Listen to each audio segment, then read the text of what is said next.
Symphony's Orchestra 101. My name is Nina Kim and I am the concertmaster of the ISO. That means that I'm sitting right next to the conductor and help him lead the orchestra while I'm playing my violin. My friends in the orchestra have helped me create some videos that introduce the different sections or families of the orchestra and the instruments that are members of each family. In this video, I would like to introduce you to the percussion family. Hello everyone, my name is Mr. Wallace. I'm the principal percussionist with the Imperial Symphony Orchestra, and I'd like to tell you about a few of the instruments that I play in the orchestra. We're going to talk about three instruments: the marimba, snare drum, and timpani. The marimba that you see here is primarily made of two materials, wood and metal. The bars that you see here, the things that we strike to make sound, are made of Honduran rosewood, which is a special type of wood from Honduras that is very dense and resonant. The frame that you see here, which holds up the bars that are attached with string, is also made of wood. These tubes down here that you see are called resonators. They are there to resonate the sound of the bar, which gives us that nice, full, rich sound that we're looking for. Now, the only thing you need to do to make sound with the marimba is to take a mallet, such as this, and strike the top of the bar. And it resonates and does the work for us. Here's what the marimba sounds like.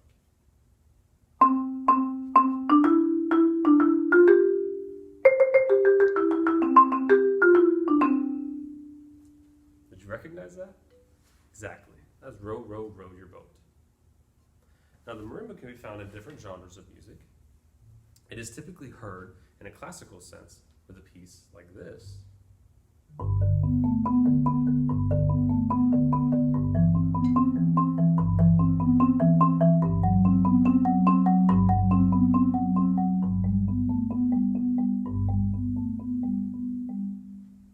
Which is from the Baroque era. And you can also hear it in genres like jazz or ragtime, such as this.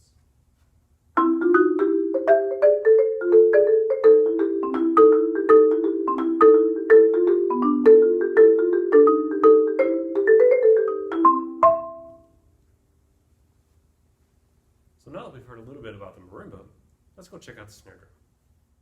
Now, the snare drum that you see here is usually made up of wood or some sort of metal. The shell of this instrument is made up of maple wood. The rim, the tension rod, and the lug are all made of metal. We have two heads on the snare drum: the bottom head, which we call the resonant head, and the top head, which we call the batter head, because we hit it. Now, the snares here are made of usually metal, nylon, or some other material, and when strung tightly across the bottom head, create that signature snare drum sound. Now, when we turn the snares off, the snare drum would sound like this. But when we turn the snares on, it makes a snare sound. And the snare drum would usually be found playing something like this.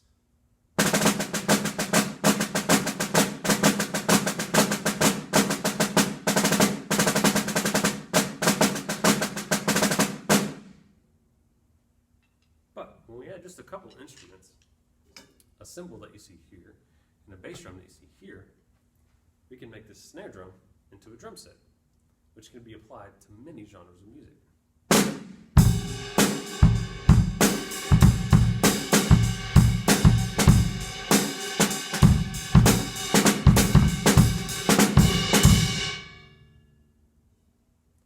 Now that we've heard the snare drum, let's look at the timpani.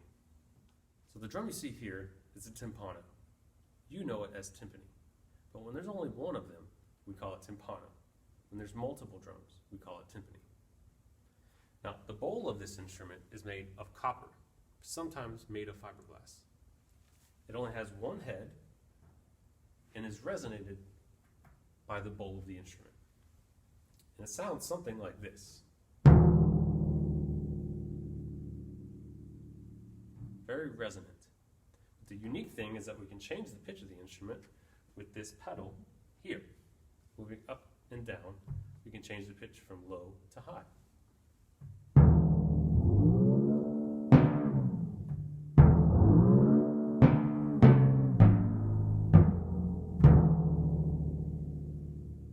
makes this instrument a very unique instrument. Now the timpani, the snare drum, and the marimba are all part of the percussion family in the orchestra. So what do you say? Could any of you imagine yourself playing any of these instruments? If you could, great. Why don't we go back to the snare drum and you air play with me, air drum, while I play some different types of grooves on the drum set.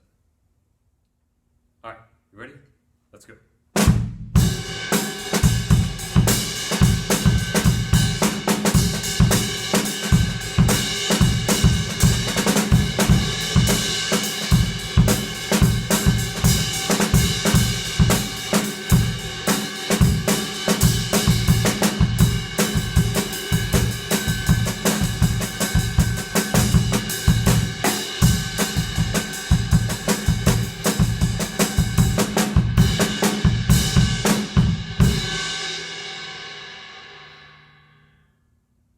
Great job, guys. Now stay tuned to hear a little bit about the piano. Hello, I'm Melinda Charlton. I'm the symphony's piano player. I am a professional pianist. I've been playing since I was 5, and I'm here to tell you some stuff about the piano. It's mainly wood. There's a lot of metal though. The strings are metal, the pedals are metal, and there's a metal frame inside. The obvious parts are the keys. Black ones and white ones. Press the key down, the other end goes up. All sorts of little parts come into play, the most important of which is the hammer. The hammer hits the strings, which is why it's a percussion instrument, and then it bounces off and you can play it again. Once in a while we get to play directly on the strings. Harp on steroids. Usually we're on the keyboard. A lot of what we do in orchestra as pianists was written for movies. If the action is dramatic, dangerous, we're probably playing something low and loud.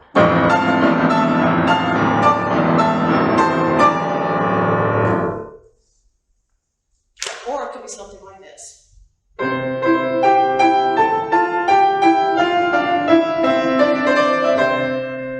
You can make your own soundtrack. Turn the sound all the way down of whatever you're listening to. Play what you see. And on that note, the next thing you're going to be learning about, hearing about, is the harp.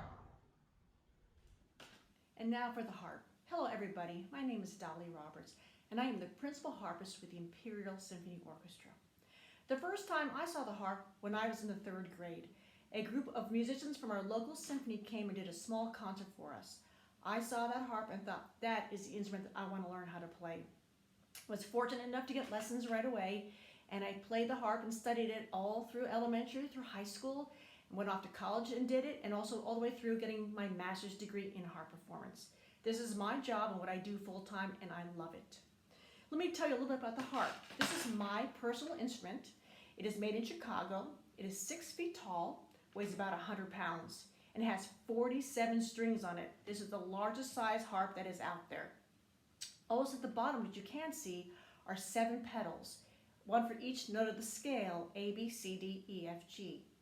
All the sharps or flats that are written in music, I have to adjust with my feet. So it can be very busy, but very, very fun. One of the sounds that is most popular for the harp is called the glissando, and it sounds like this.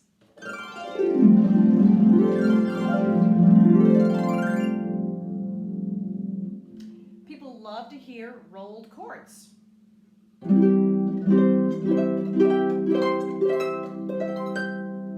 And arpeggios are beautiful in the harp too.